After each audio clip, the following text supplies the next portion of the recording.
In this video, I will talk about quadratic equation. So what is quadratic equation?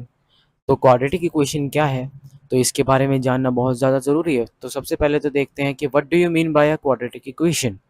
सो कोई भी equation P of x को मान लो कि वो a x square plus b x plus c, p of x मान लिया कोई भी एक पी ऑफ एक्स, आप क्यू ऑफ एक्स ले सकते हो, कुछ भी ले लो, ठीक है। P of x is equal to a x square plus b x plus c is equal to zero. अगर ये इक्वल टू जीरो की हो जाए तब इसके टू रूट्स लाई कर सकते हैं, alpha and beta, where alpha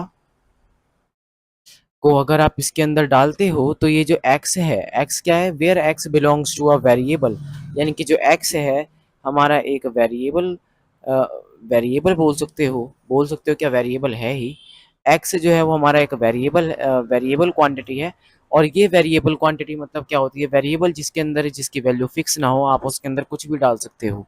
तो यानी कि इसके अंदर अगर आप 1 डालोगे तो यहाँ पर भी 1 आएगा, यहाँ पर भी 1 आएगा, जहाँ जहाँ x होगा वहाँ पे आ जाएगा। अब ए बी सी क्या होते हैं, जिसके अंदर यहाँ पे दिख रहा होगा कि ए आ रहा है, बी आ रहा है और सी आ रहा है।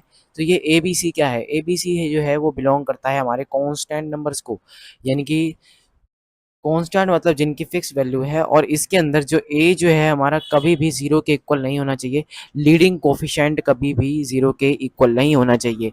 लीडिंग कोफिशिएंट वो कोई कोफिशिएंट होता है, या फिर लीडिंग कोफिशिएंट उसी को ही कहते हैं जो कि जिसकी जब डिग्री, अगर किसी भी कोई भी इक्वेशन की डिग्री का जो साथ लगा हुआ होता है जो कोफिशिएंट, उसको हम लीडिंग कोफिशिएंट बोल देते हैं। सो अगर वो ही जीरो हो गया तो यानी कि ये पूरी टर्म जीरो के इक्वल हो जाएगी।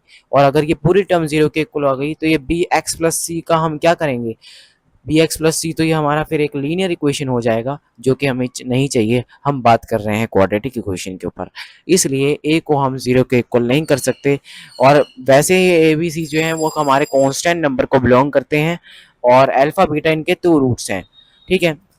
और अगर हम बात करें तो मैक्सिमम टू रूट्स हो सकते हैं किसी भी इक्वेशन के टू रूट्स होते हैं, ठीक है।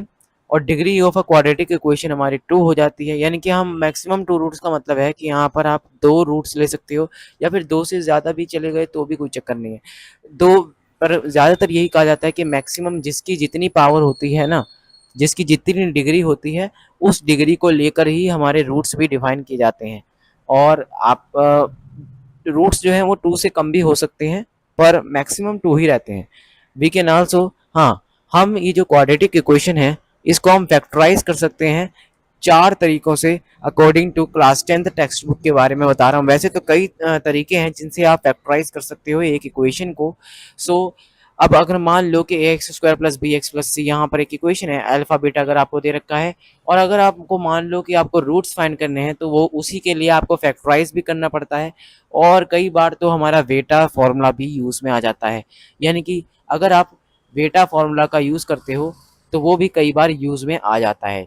तो अगर चलिए अब बात करते हैं हम वेटा फॉर्मूला के ऊपर भी। तो वेटास फॉर्मूला फॉर क्वाड्रेटिक इक्वेशन, यानी कि वेटा फॉर्मूला क्या बताया है कि वेटा फॉर्मूला जो है वो हमारा क्यूबिक इक्वेशन के लिए भी होता है, क्वाड्रेटिक के लिए भी होता है, ठीक है। वेटा फॉर्मूला क्या कहता है, अगर दो रूट्स हैं, रूट्स का अगर आप सम करते हो, सम ऑफ रूट्स जो है वो माइनस बी बाई ए के आता है। बी और ए और सी ये सब कांस्टेंट नंबर हैं, तो यानी कि इनको अगर आप डिवाइड करते हो माइनस बी बाई ए कर कर, यानी कि माइनस साइन लगा होना चाहिए इसके साथ। सो माइनस बी बाई ए करते हो तो वो सम ऑफ रूट्स के बराबर आ जाता है। और यही ज़्यादातर हमारी हेल्प करता है रूट फाइंड करने के लिए, अल्फा बीटा का प्रोडक्ट, ठीक है, जो कि डिपेंड होता है सी बाय ए पर, यानी कि आपको सी को डिवाइड करना होगा ए से। अब कई लोगों ने ये भी नहीं बताया कि डिफरेंस ऑफ रूट्स भी होता है, ठीक है। डिफरेंस ऑफ रूट्स क्या होता है कि अल्फा को अगर आप माइनस कर रहे हो बीटा के साथ, अगर मान लो कि कहीं केस में ये जो डंडियाँ लगी हुई हैं, ये जो डंडियाँ मैंने पुट करी हैं, इसका क्या मतलब है, ये डंडियाँ नहीं है, लाइंस नहीं है अकेले, ये हमारा मोड है, ये मॉडुलस फंक्शन है, यानी कि इसको आप कह सकते हो एब्सोल्यूट वैल्यू है, ठीक है। मॉड वैसे इसको कहते हैं, आप इसको एब्सोल्यूट वैल्यू कह सकते हो। एब्सोल्यूट वैल्यू का मतलब है अगर मान लो किसी केस में बीटा जो है हमारा जो है बड़ा निकल आया, ठीक है, अल्फा से अगर बीटा बड़ा निकल आया तो ये प्रोडक्ट कैसा हो जाएगा, माइनस में हो जाएगा। तो इसलिए हमें इसका प्रोडक्ट के लिए बचाने के लिए ये दोनों लाइंस को लगाना पड़ता है। इन लाइंस का काम क्या होता है, अंदर बैठे नेगेटिव साइन को पॉजिटिव में चेंज करना। और ये बराबर आता है, डिफरेंस ऑफ रूट बराबर आता है माइनस के डी बाई ए। अरे सर यहाँ तो डी है ही नहीं, तो डी यहाँ पे है नहीं, क्योंकि डी को हम कहते हैं डिस्क्रिमिनेंट, डिस्क्रिमिनेंट कहते हैं हम डी को। और डिस्क्रिमिनेंट किस तरीके से कैलकुलेट किया जाता है, root of b square minus 4ac, root of b square minus root of b square minus 4ac से हम रूट को कैलकुलेट कर सकते हैं। ठीक है, इस तरीके से हम रूट को डिस्क्रिमिनेंट को कैलकुलेट कर सकते हैं। तो ये बात आती है हमारे रूट्स की कि सम ऑफ रूट्स क्या होते हैं। तो मैंने इस वीडियो में आपको क्वाड्रेटिक इक्वेशन के बारे में बहुत सारी चीज़ें बताई, और आगे आने वाली वीडियो के अंदर हम वो 4 तरीकों को भी जानेंगे, फैक्टराइज कैसे किया जाता है। ठीक है, उन चारों तरीकों का यूज़ कर कर, और कौन सा तरीका ज़्यादा ईजियर रहता है फॉर अ क्वाड्रेटिक इक्वेशन को फैक्टराइज करने के लिए।